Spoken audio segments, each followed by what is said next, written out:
Amis de la nature, bonjour. On va parler aujourd'hui hôtel à insectes. Voilà, donc on arrive à l'automne, les journées raccourcissent, et donc les insectes sont comme nous, ils ont besoin de s'abriter, ils ont besoin de passer l'hiver, certains de pondre à l'abri, de l'humidité, etc.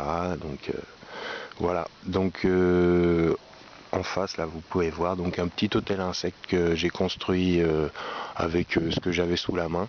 Donc c'est un petit hôtel à insectes qui est en place depuis 6 ans.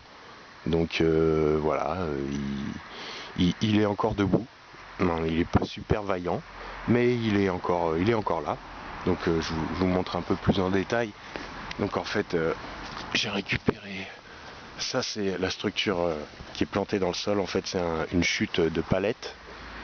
Et en plus l'anthrax était pile poil pour caser une caisse. Donc la caisse elle est juste casée ici quoi. Elle est pile poil emboîtée, j'ai même pas eu à redimensionner. Et donc j'ai rempli cette petite caisse de chute de bois. Alors il y a beaucoup de troncs de topinambour que j'ai coupé. Il y a du bambou, ça c'est du bouleau, c'était des morceaux de bouleau que j'ai percé à différents diamètres, parce qu'il y a différents types d'insectes selon le diamètre qui vont pouvoir rentrer et faire leur nid, pondre leurs œufs, etc. Donc et puis j'ai mis un peu de grillage à poules là, je sais pas si on peut voir. Donc il y a du grillage à poules, c'était une chute de grillage à poules que j'ai agrafé sur la caisse. Et puis au-dessus, j'ai juste mis un morceau de contreplaqué en dessous, avec une petite pente. Et puis ça, je l'ai trouvé dans les encombrants. Donc c'est des morceaux de bois reliés avec du fil de fer. Et c'était pile poil la largeur. Donc des fois on trouve des trucs, on se dit c'est fait pour quoi. Voilà, donc bon, il n'est pas extraordinaire, mais ça fait 6 ans qu'il est là, il est toujours en place. Et puis il joue son rôle hein, à côté alors là c'est un poirier. Voilà, donc il va héberger des insectes utiles au poirier, comme les coccinelles, comme les perce-oreilles, etc. Donc ils vont débarrasser des parasites de l'arbre au retour du printemps. Donc ils seront déjà à proximité de l'arbre. Donc c'est pour ça, si vous mettez des hôtels à insectes, moi je vous conseille de les mettre à proximité des fruitiers. Voilà. On va faire un petit tour. Je vais vous montrer un autre exemple. Donc, désolé pour le bruit, il y a une route qui passe à côté. Hein. Alors là, on est plus bas. Voilà un autre exemple, alors un peu plus élaboré. Alors celui-là, il est en place depuis 4 ans. Et pareil, je l'ai fabriqué uniquement avec Alors pour vous rendre compte de la hauteur, hein, il fait à peu près 60 cm de haut, quoi. Voilà. Et il fait environ 20 cm de profondeur. En fait, la structure de base, c'est une caisse à vin. Voilà, une caisse de 6 bouteilles, il me semble. Enfin voilà. Et d'ailleurs, à ce propos, je sais pas si vous pouvez voir, mais c'est Château La Violette, c'est je crois que c'est du Pomerol, ou ouais, je crois que c'est du Pomerol, donc on peut dire que c'est un hôtel 5 étoiles.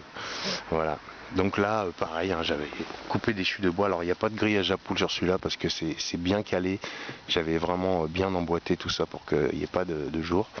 Et je sais pas si vous pouvez voir, mais en fait tous les trous que j'ai fait, ils sont operculés. Hein, c'est pas moi qui ai mis la terre qu'on voit, c'est vraiment des insectes qui ont nidifié et qui ont bâti un bouchon au bout pour pas être dérangé. Alors il y a des trous qui sont vides, hein, mais la plupart sont operculés, donc ça veut dire que ça fonctionne bien.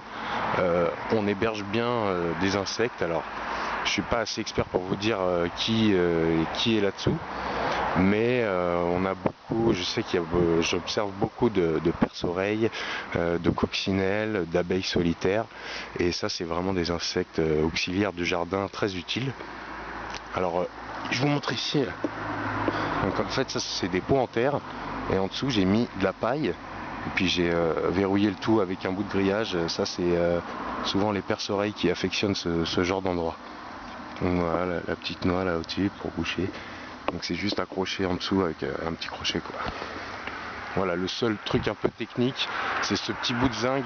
Ça c'est un ami qui me l'a fait, il me l'a plié, il me l'a plié bien propre et tout. Et la seule modification que j'ai eu à faire sur celui-là, c'est le déport ici, en fait, parce que le vent dominant arrive dans cette direction.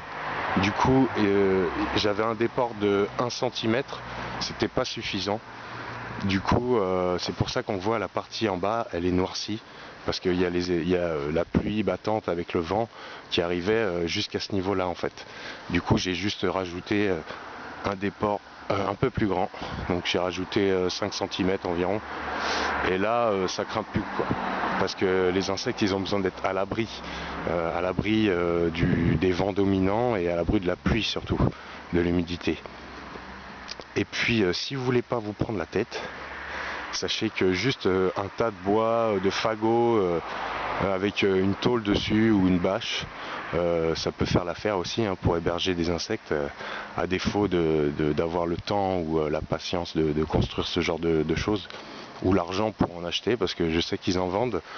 D'ailleurs, c'est des fois un peu ridicule parce que c'est tellement petit que c'est des trucs pour maison de poupée, quoi.